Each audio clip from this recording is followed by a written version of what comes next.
Welcome to the Red Hall. We are red teamers from Carbonsec, so this is no coincidence. Red. We've got two keywords in the title that we hear a lot lately. So one is supply chain. We've heard a lot in the previous section from the FBI, Robert, I think it was. And then red teaming. So one from the hacking side, and one from that, let's say, ethical hacking or defensive side. So how do they fit together? Okay, my name is Grega Prešeren. Joining me a bit later will be Andrej and Peter, who will show you two practical demos. But let's start with what is basically a supply chain. So as I mentioned, we've heard a lot.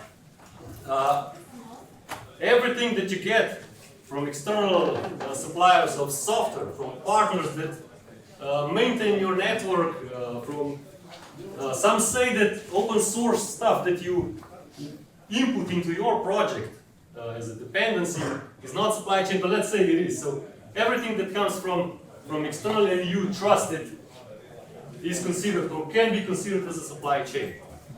Now what is a supply chain attack? Is when somebody exploits that trust. So you install that software because you trust it. You include that library because you trust it. You allow VPN to somebody because you trust him or her, of course. But then why are those supply chain attacks so common now? Because they're nothing new actually. We've heard from Stuxnet a decade ago, it was a case of a supply chain where somebody connected an infected computer, which infected those specialized systems and infected how they work. But there are other cases, of course. But why is that so interesting? Because this is from an ESA report. So if that is your company and that is your supplier, if you're a big company and you invest a lot in security, it's usually very hard to break into your systems. And then you've got your suppliers, which may not invest so much in security. They may be more vulnerable than you are, but you trust them. So which are the key attack vectors that are then exploited? So if I'm able to hack your supplier, then it's a lot easier to infect you as a company, as a target. It is a lot easier to get connection to your system, because if I infect your supplier's computer, which got a legitimate VPN to your company, then I'm able to get into your company.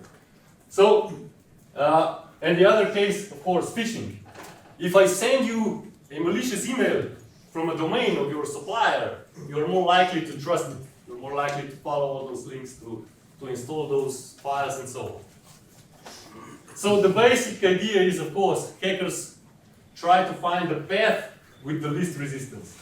So it's hard to target you directly, then why not doing it indirectly? Of course, on the other hand, what is the best approach for us to protect our companies? We found out that, of course, protection is not enough. We know that, I don't know, a decade or more. So you're not investing only in protection solutions, you need to invest in detection solutions, you need to invest in response, and you need to have recovery procedures. As I mentioned, we are red teamers. We are basically a company specialized in security testing. We believe, of course, that nothing functions, any process, technology doesn't function as you assume it does unless you test it. That's 100% true. So if you want to identify vulnerabilities, you need to test that. So we do that with vulnerability assessments. If you want to check your protection, you do penetration tests. So you try to break into systems. If you want to verify detection, you usually do so-called purple teamings. So when somebody is trying to hack you and then you're investing your logs, your systems, if they detect anything. But if you want to detect response or check your response procedures, you need to do red teaming. So that's why I mentioned red teaming is the most comprehensive way of security testing. And yeah, we've done quite a few of them.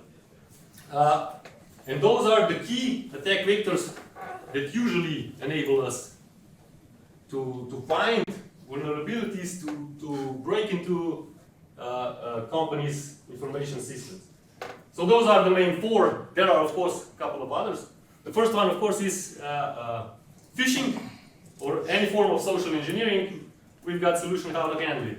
The second one is evasion techniques. So when malware gets into your network, you've got defensive solutions such as antivirus, EDRs, and so on. And with those evasion techniques, we check if they are effective. Of course, backdooring, very connected with supply chains. So Stuxnet was such an example. And injection is still present. Usually red teaming is not focused here, but if you've got a public web application and it is vulnerable to injection, we might still be able to get some data with that exploitation. And we will show you that in a couple of minutes. The approach to protect, of course, which you all, I believe, are using, is defense in depth. So we mentioned how we can check all our protection systems. So if you want to check if you have any vulnerabilities, then you do vulnerability scans. And you see if your firewall is effective. If you want to check if your application is vulnerable, then you do penetration tests. What do you usually do when you do penetration tests is you disable the web application firewall because you want to test the application. So you're actually testing it, but you don't know if somebody really tries to hack you, what is then going to happen. Of course, purple teaming is something in between, and red teaming includes it all. So we try to get through your firewall, we try to get through your web application firewall, and then find vulnerabilities such as injection to break into the database and exfiltrate data. And recently we've done such a case, and Peter will show you some details. So please, Peter. I'm Peter Kosom, and today I will show you the SQL injection from the real red teaming assessment we had in the recent months. So the SQL injection was behind the web application firewall, as Greg said, and the database was Oracle Database Server. So the SQL injection was identified with Burp Suite scanner. Of course, we then tried to exploit it with the SQL map. It's a vulnerability tool that tried to exploit the SQL injections. We tried many different plugins and temper scripts, but to no avail. So we had to then manually assess the injection. By identifying the errors that the database returned from the server, we tried to find the perfect SQL statement that would help us exfiltrate the data from the database. And that was later done with DNS protocol. So the request itself was pretty simple, only one pass parameter user to check if the user exists in the database. As we can see, the user admin did exist, so we then tried the first thing every penetration testing tries, the single quote injection, and the database responds with an error. That means that the web application is indeed probably vulnerable. The next common injection statement is shown here, but this time the web application firewall first time intercepts the request, and the intrusion prevention violation error is returned to our client. The squares represent the white spaces, so we quickly changed the white spaces to SQL comments, and that was enough for the web application firewall, so it didn't detect our request. We also checked if we can comment the rest of the statement off, and if this is the only column returned from the database, that means that the SQL injection is basically blind. We then tried to make such a statement so that the database would not return an error.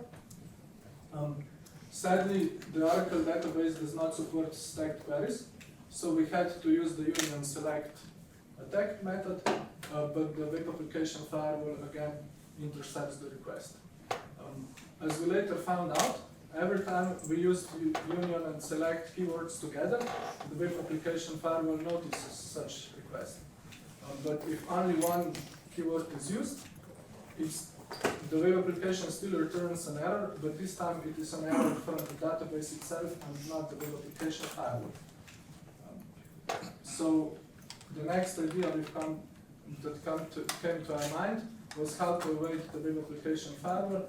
Well, let's inflate the comment. So we basically just injected more characters between union and select keywords. And as you can see, this was still not enough. But when we add one additional asterisk, we came to the perfect character length. And this time the error was again returned from the database. That means that we have successfully avoided the application firewall again. The next objective that we had was to successfully make a DNS request from the database to our server. We tried to do it with the getHost address function, but as we can see, we got an error that the data type must be the same as the corresponding expression. That is probably because the original statement returned something like user ID, which is usually integer. So we did a little trick, and we passed the result of a function into an ASCII oracle function that just transforms the string into an integer. But the database again responded with an error. This time network access denied by access controllers. And we dig a little deeper and found out that the guest host address function is only for the privileged users. And apparently we were not the admins in the database. So we had to use another function, which is HTTP request. And this time we succeeded. There was no error returned from the database. I highly recommend reading data retrieval over DNS and SQL injection to anyone that will facing similar blind SQL injections. Our DNS received the first DNS lookup, and also the database did make a direct HTTP connection to our server. The only objective that we now had was to craft such an SQL statement that would exfiltrate all the data from the database to our server. We first counted how many tables are in the database, and there were more than 700 of them, as we can see in the subdomain lookup. So that was a little too much for the DNS exfiltration, and we switched to the path of the URL for HTTP exfiltration because it was easier and faster. So when we exfiltrate the first table from the database, you can see it in the path of our web server. The next thing to do was to dump all the tables from the database. We did that with the list aggregation and dot delimiter, but there were too many tables, so we had to limit them by hundreds. So we dumped the first 100 one, and then the next 100 one, the next, and so on, until we finally hit something that we were interested in, and that was the web application users database. We then just switched the names of the tables with the correct web application user table, and we looked to all the column names. As we can see, not only that they did have hash password in the database, they also stored passwords in clear text in the database. So we didn't even need to crack them. Because we already knew that the user admin existed, since we did the first HTTP request with the user admin, we just exfiltrated its password, and we got the password to our web server. Good. Easy peasy. Yeah. Thank you, Peter. While we wait for the second demo, which will be a version of the antivirus or EDR solution, what are the key takeaways from that part of the presentation from Peter? Should I use WAF or not? Yes. Yes, I should. Yeah. Okay. What was wrong here? Configuration. Should I depend my protection on WAF and not fixing the application? That is one message. The second one, how do you identify or prove that such an exploit is possible. Peter mentioned SQL-map, but SQL-map was not able to do it. So if your red teamer depends only on tools, he will not show you what is actually possible. So that's the second. Yeah, and that's another message that Andrei will prove. How do you evade antivirus? So please show us. Yes, so I will show the example. First, I will create that classic meterpreter payload execution file, which we normally use. And in the meantime, we will then upload it to some kind of virus total, which check it if it's malicious. That one should be really malicious. And I already do that because of time concern and it takes some time to do it. And we can see that half of antivirus products recognize it as malicious payload. And then you can try to obfuscate it with one well-known obfuscator, which do a great job actually. So you can see that it obfuscated file, and you can also upload it to the scanner, and you can see that it's much better. Only 10 antivirus products recognize it. But that's not good enough, because we cannot use it in our red team exercise. So what can we do? We write our own program in Golang for that example, but okay. I will just compile it. And I also will already upload it to the and you can see that non-antivirus recognize it. And by our experience, that's the way to go, because otherwise, if you use some already known code, they know it also, so they can find it. And I will just show you how our code actually works. Run it. That's the Windows which is already patched and here with the latest Defender stuff. I receive a session on my listener and I can connect it, and I got reverse shell to that computer which we tried to access. Yeah. Thank you, Dre. So that was, how do you say, quick and dirty. Yeah. So what it basically showed us is, of course, if red teamers depended on tools, which Metasploit, of course, is one of the best tools, what would be our chances of success? We saw that Probably 0. 1/4 of antiviruses already detected it as malicious, so it's not something that would give us success. So if you want to really test your antivirus or EDR, more of EDR solutions, you need to create custom, let's say, malware. We're actually simulating malware here. And of course, the message here is not that EDRs are not okay. They are okay. And we see that some EDRs, depending on how they are configured, will detect that quicker than the others. So this is the main value of red teaming, actually. To test your defenses, if they are actually effective. It doesn't matter if it's installed, you need to check if it's actually effective. Okay, let me return back to the title. So we've got supply chain, we've got red teaming. We see that with red teaming you can check all the defensive stack. You can do red teaming on your own company. It is a bit expensive, it takes a lot of time and so on. So can you check all the supply chain with the red teaming? Because it seems that as the obvious solution. So you're the company, you've got a lot of suppliers, and your suppliers got sub-suppliers and so on. So how do you manage all that security?